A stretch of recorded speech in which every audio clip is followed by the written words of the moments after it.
Start करते हैं आज की टॉपिक जैन धर्म के बारे में। ठीक है, तो जैन शब्द जीन शब्द से बना है। जीन शब्द से बना है जिसका अशाब्दिक अर्थ होता है विजेता। ठीक है, ये जैन धर्म क्या आते कि हमने बताया था पहले ही उत्तर वैदिक काल में समाज हमारे 4 वर्णों में विभक्त हो गया था और प्रत्येक वर्णों की अनेक कुप्रथाएं स्टार्ट हो गई थी। ठीक है, समय बीतते ही अनेक प्रकार के शिक्षा विदों ने अनेक धर्म चलाए। ठीक है, पूरे भारत में नहीं अपितु पूरे विश्व में भी अनेक शिक्षाएं इनके द्वारा दी गई, जिसमें एक धर्म है जैन धर्म। सबसे पहले हम इस जैन धर्म के बारे में पढ़ेंगे। ठीक है, जैन धर्म, बौद्ध धर्म आदि अनेक धर्म हैं। ठीक है, सबसे पहले जैन धर्म। जैन धर्म में कुल 24 तीर्थंकर थे। जैन धर्म में 24 मतलब पूजनीय लोग थे जिसे हम तीर्थकर कहते हैं। 24 तीर्थकर थे। ठीक है, जिसमें प्रथम तीर्थकर की बात करें तो ऋषभ देव। ठीक, अंतिम तीर्थकर की बात करें हम, तीर्थकर की बात करें, अंतिम तीर्थकर तो है महावीर स्वामी। ठीक है, ऋषभ देव पहले थे और महावीर स्वामी 24वें, मतलब टोटल 24 तीर्थकर थे, जिसमें 24वें महावीर स्वामी थे और पहले ऋषभ देव थे। जैन धर्म के संस्थापक पहले तीर्थकर ऋषभ देव ही को माना जाता है, ऋषभ देव को माना जाता है। आई बात समझ में? जैन धर्म के संस्थापक ऋषभ देव, लेकिन वास्तविक संस्थापक की हम बात करें, वास्तविक संस्थापक की बात करें, वास्तविक संस्थापक की बात करें अगर तो वे थे महावीर स्वामी। मतलब महावीर स्वामी के काल में सबसे ज़्यादा इस धर्म का प्रचार प्रसार हुआ था। ठीक है, इसी वजह से इनको हम वास्तविक संस्थापक कहते हैं। लेकिन अगर केवल संस्थापक की बात करें तो आप ऋषभ देव का नाम दे सकते हैं। ठीक है, अच्छा, अगर हम बात करें जैन धर्म में कौन ऐसे 2 तीर्थकर थे जिनका उल्लेख ऋग्वेद में मिलता है। ठीक है, मतलब ऋग्वेद में अगर हम बात करें, ऋग्वेद में तो इसमें ऐसे 2 तीर्थकर थे, ऋषभदेव, ऋषभदेव और अरिष्टनेमी। अरिष्टनेमी ऐसे 2 तीर्थकर थे जिनका उल्लेख हमें मिलता है ऋग्वेद में। मतलब क्वेश्चन को फिर से समझिए कि ऋग्वेद में 2 देवताओं का उल्लेख मिलता है। पहले कौन कौन से? जैन धर्म से 2 देवताओं का उल्लेख मिलता है, ऋषभदेव और अरिष्टनेमी। अगर हम ऋषभदेव की बात करें, केवल ऋषभदेव की, तो इनका जो उल्लेख है ना ऋग्वेद में, पहले ऋग्वेद, यजुर्वेद, विष्णु पुराण, विष्णु पुराण और भगवत पुराण, भगवत पुराण में इनका उल्लेख प्राप्त होता है। ठीक है, और ऋषभ देव को हम विष्णु के अवतार आदि नाम से जानते हैं या माना जाता है। ठीक है, ऋषभ देव, अरिष्टनेमी का उल्लेख ऋग्वेद में मिलता है। ऋषभ देव का उल्लेख ऋग्वेद, यजुर्वेद, विष्णु पुराण, भगवत पुराण आदि जगहों पर मिलता है। ऋषभ देव को विष्णु के अवतार के नाम से भी जाना जाता है। पारस्वनाथ की अगर हम बात करें तो पारस्वनाथ में 4 शिक्षाएं दी थी, 4 शिक्षा दी थी। शिक्षा कौन कौन सी 4 शिक्षा है? अहिंसा, सत्य, आस्तेय और परिग्रह। ठीक है, इन्होंने केवल 4 शिक्षाएं दी थी।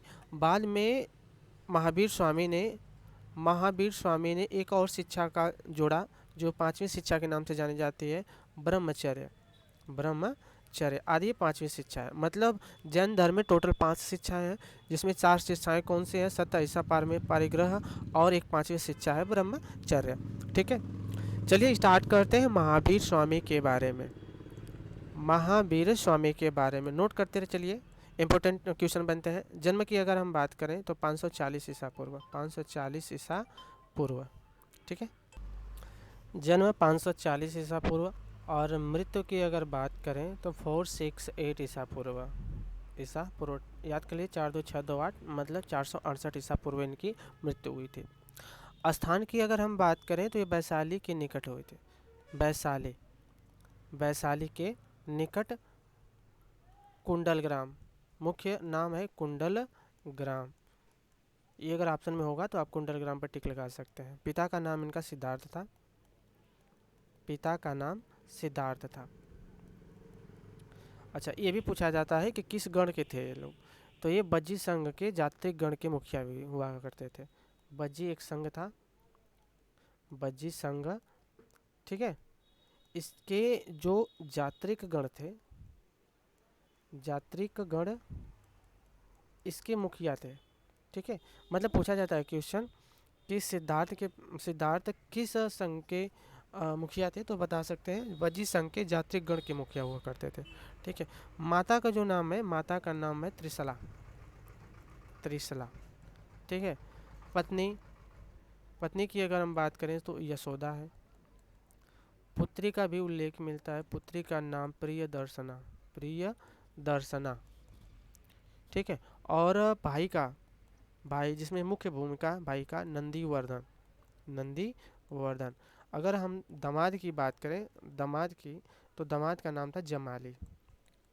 यह ऐसा व्यक्ति था जो महावीर स्वामी का प्रथम शिष्य बना था। प्रथम शिष्य के बारे में पूछता है तो प्रथम शिष्य जमाली था। नंदीवर्धन 30 वर्ष की आयु में जब वे घर छोड़े थे, किस वर्ष में, 30 वर्ष की आयु में जब गृह त्याग किए थे, गृह त्याग, तो वे सबसे पहले भाई से ही आज्ञा लेकर के अपना गृह त्याग किए थे, ठीक ना। और आगे चलते हैं तो आगे क्या मिलता है कि 13 वर्ष की आयु में, 13 वर्ष की आयु में, 13 वर्ष की आयु में ज्ञान की प्राप्ति हुई थी, ज्ञान की प्राप्ति हुई। इस ज्ञान प्राप्ति से कुछ क्वेश्चन बनते थे, जैसे स्थान का नाम पूछता है, स्थान, नदी, वृक्ष आदि का भी नाम पूछता है। तो अच्छा स्थान कौन सा है, जंभिक ग्राम, जंभिक ग्राम स्थान है जहाँ से इनको ज्ञान की प्राप्ति हुई। नदी है ऋजुपालिका नदी, ऋजुपालिका नदी, पालिका नदी के किनारे इनको ज्ञान प्राप्त हुआ। और साल वृक्ष के नीचे, साल वृक्ष के नीचे ऋजुपालिका नदी के किनारे और जंभिक ग्राम स्थान पर इनको ज्ञान की प्राप्ति हुई, ठीक है। ज्ञान की प्राप्ति होने के बाद इन्हें कल्व कहते हैं। क्या कहा जाता है, कौवल्य, कौवल्य कब कहा जाता है, ज्ञान प्राप्ति के बाद, ज्ञान प्राप्ति के बाद, ठीक है। ज्ञान प्राप्ति के बाद इनका नाम में भी अनेक नामों से जाने जाने लगे। जैसे इनका पहला नाम महावीर, आप जानते हैं महावीर। दूसरा नाम जितेंद्रिय, जितेंद्रिय मतलब जिसने अपने इंद्रियों को जीत लिया है। तीसरे नाम की बात करें तो कैवलीन, कैवलीन मतलब ज्ञानी पुरुष, ठीक है, ज्ञानी पुरुष। चौथा नाम की अगर बात करें अहर्त्य, अर्थ मतलब पूज्य। और पांचवें नाम की बात करें तो वह है निग्रंथ, निग्रत मतलब बंधनों से मुक्त, इस नाम से जाने जाने लगे। सबसे इम्पोर्टेंट नाम उनका मिलता है, जो जैन धर्म में सबसे प्रमुख नाम इनका प्रसिद्ध है, उनको हम कहते हैं निकुंठनाथ। बौद्ध ग्रंथों में इनका, बौद्ध ग्रंथों में इनके नाम का उल्लेख, नाम निकुंठ, निकुंठ नाथ के नाम से जाने जाने लगे, ठीक ना। महावीर ने अपने जीवन का प्रथम उपदेश स्थान राजगीर, अगर उपदेश की बात करें, राजगीर स्थान पर दिया, जिनका नाम था पहले राजगिरी, अब राजगिरी हो गया, पहले राजगीर था, ठीक है। कहाँ पर दिया, विपुल चूल, विपुल चूल की चोटी पर इन्होंने अपना प्रथम उपदेश दिया था, ठीक है। अच्छा, महावीर ने अपने उपदेश प्राकृतिक भाषा में दिया। अब भाषा की भी बात करते हैं, भाषा, प्राकृतिक भाषा, ठीक है। प्राकृतिक भाषा जिसे हम अर्ध मगधी कहते हैं, अर्ध मगधी। वैसे तो नाम पूर्ण मगधी का भी मिलता है, पूर्ण मगधी का, लेकिन किस भाषा में थे वे? अर्ध मगधी में थे, पूर्ण मगधी में नहीं थे। ठीक है। महावीर ने अपने समस्त शिष्यों को 11 गणधरों में विभाजित किया था। मतलब जब उनका प्रचार प्रसार हुआ तो बहुत सारे शिष्य बन गए, बहुत सारे शिष्यों के समूह को 11 हिस्सों में बांट दिया गया। ठीक है, कितने हिस्सों में? 11 हिस्सों में, जिन्हें प्रत्येक हिस्से को गणधर बोलते थे। मतलब टोटल गणधरों की संख्या कितनी हो गई? 11 हो गई। ठीक है, तो क्वेश्चन इससे बनते हैं कि उनके धर्म में कितने गणधर थे। मतलब महावीर स्वामी द्वारा 11 गणधरों को बनाया गया था, जिसमें 10 गणधर ऐसे थे जो महावीर से पहले ही मृत्यु हो गई थी, महावीर से पहले ही मृत्यु हो गई थी। और एक ऐसा गणधर था जो महावीर स्वामी के मृत्यु के बाद मृत्यु हुई। ठीक है, जिसका उल्लेख सबसे अधिक मिलता है। ठीक है, इस गणधर का क्या नाम था? आर्य सुमर्दन, आर्य सुधर्मण। आर्य सुधर्मण एक ऐसा गणधर था जिसकी मृत्यु महावीर स्वामी की मृत्यु के बाद हुई थी। बाकी 10 गणधर महावीर स्वामी की मृत्यु से पहले ही मर चुके थे। ठीक है, इसी आर्य सुमर्दन धर्मण को प्रथम थेरा या प्रथम उपदेशक कहते हैं। प्रथम थेरा या उपदेशक कहा जाता है। और इनकी मृत्यु के बाद जो प्रशासन चलाए वे यही थे, आर्य सुधर्मण जी थे। महावीर स्वामी की मृत्यु की बात करें, मृत्यु की जिसे हम निर्वाण कहते हैं, निर्वाण 468 ईसा पूर्व, अभी बताया 468 ईसा पूर्व में पावापुरी में हुआ था। कहाँ हुआ था? पावापुरी। स्थान की बात करें तो बिहार में, बिहार के स्थान पावापुरी में हुआ। ठीक है, जैन धर्म की 4 शिक्षाएं के बारे में पहले भी बताए थे। और जैन धर्म की शिक्षाओं के बारे में बात करें, जैन धर्म की शिक्षा के बारे में, तो टोटल 5 शिक्षा है, टोटल 5 शिक्षाएं हैं। ठीक है, पहली शिक्षा अहिंसा, दूसरा सत्य, तीसरा अस्तेय,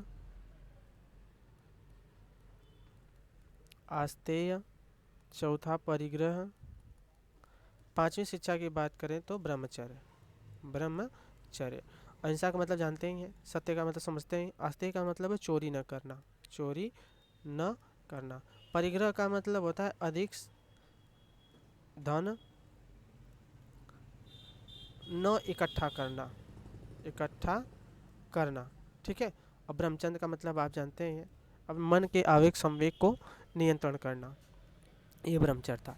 ये चारों जो शिक्षाएं थी वह पारस्वनाथ के द्वारा दी गई थी, पारस्वनाथ के द्वारा। यह जो शिक्षा है, यह वाली जो शिक्षा वह महावीर स्वामी के द्वारा दी गई थी, महावीर स्वामी के द्वारा दी गई थी। ठीक है, निर्वाण प्राप्ति हेतु 3 क्रियाएं, 3 क्रियाओं का भी उल्लेख मिलता है। 3 क्रियाएं, यह ऐसी क्रियाएं जो निर्वाण के लिए, मोक्ष की प्राप्ति के लिए थी। पहली कौन सी क्रिया थी? आस्त्रव, दूसरा संवर, तीसरा निर्जरा। निर्जरा के बारे में बात करें तो निर्जरा का मतलब कर्मों के प्रवाह से हटाना, कर्मों के प्रवाह को हटाना। ठीक है, या इस संवर का मतलब होता है कर्म के प्रवाह को कम करना या रोकना, ऐसे लिख सकते हैं, रोकना। आस्तव का मतलब होता है आत्मा की ओर अग्रसर,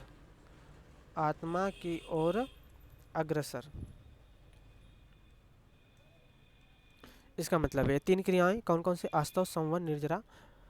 5 शिक्षाएं जो बताए थे, सत्य, अहिंसा, अस्तेय, परिग्रह और ब्रह्मचर्य। आत्मा की उन्नति होती 3 सिद्धांत की बात करें, इंपॉर्टेंट सिद्धांत है यह, बार बार पूछे जाते हैं सिद्धांत की अगर हम बात करें तो पहला है सम्यक ज्ञान, सम्यक दर्शन, और तीसरा सम्यक आचरण। ठीक है, सम्यक ज्ञान का मतलब ज्ञान की प्राप्ति, दर्शन का मतलब होता है कि उपदेशों को जीवन में उतारना दर्शन कहलाता है, और आचरण का मतलब होता है व्यवहार को नियंत्रण करना ही आचरण कहलाता है। ठीक ना। कुछ इंपॉर्टेंट संगतियाँ भी हुई थी जिसमें 2 संगतियों का उल्लेख मिलता है। जैसे प्रथम जन संहिता की बात करें, जन संहिता की बात करें, संगतियाँ की बात करें तो वह संगति 300 ईसा पूर्व हुई थी पाटलिपुत्र में, पाटलिपुत्र में हुई थी, और चंद्रगुप्त के शासनकाल में, चंद्रगुप्त के शासनकाल में। ठीक है, शासन काल में। एक उस समय के शासनकाल चंद्रगुप्त थे। और अध्यक्ष की अगर बात करें, अध्यक्ष, तो अध्यक्ष से भद्रबाहु और स्थूलबाहु, स्थूलबाहु। और द्वितीय जन संहिता की बात करें, द्वितीय जन संहिता की बात करें तो 513 ईस्वी पूर्व हुआ था, जो गुजरात के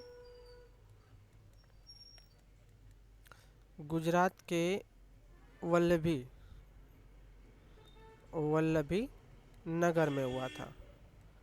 ठीक है। अध्यक्ष की अगर बात करें तो देव दधड़ी नाम के अध्यक्ष थे।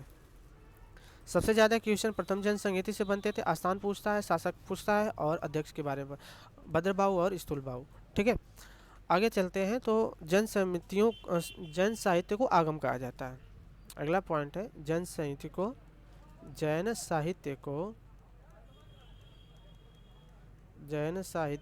आगम कहा जाता है। यह इंपॉर्टेंट है, साहित्य को आगम कहा जाता है।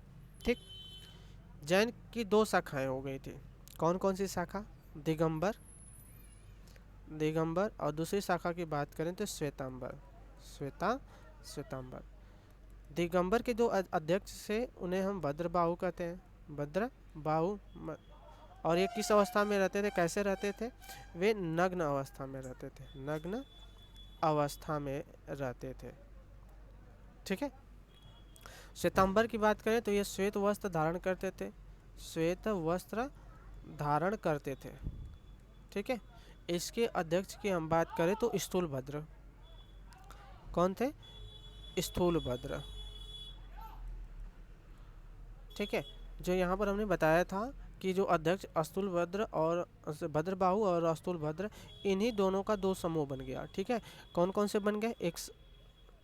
एक आपका बन गया दिगंबर और दूसरा श्वेतांबर। स्थूलभद्र का दिगंबर हो गया, और